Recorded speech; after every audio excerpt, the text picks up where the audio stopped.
Hello kids, स्वागत है आपका लेटर वाला क्लास में। तो आज की हम इस वीडियो में हम पढ़ने वाले हैं ए फॉर एप्पल और Z for zebra.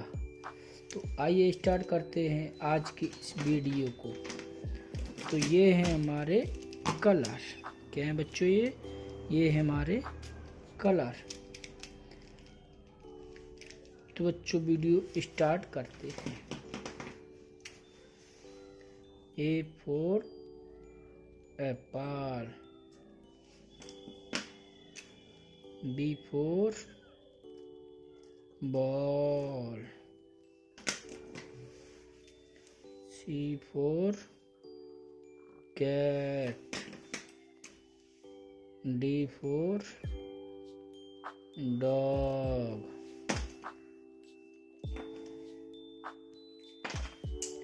E for elephant, F for fish, G for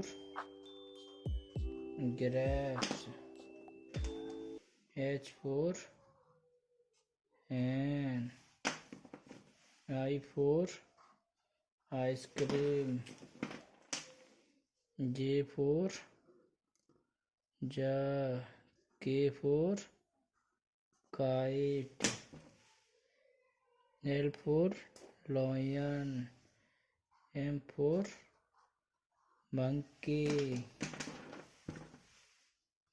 N for nest, O for orange,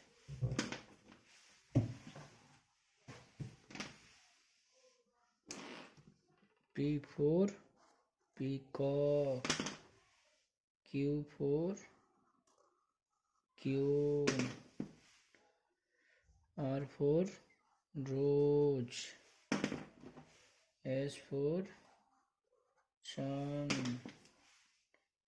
T for tree, U for umbrella, V for van, W for watch, X for Xmas, Y for yak, Z for zebra।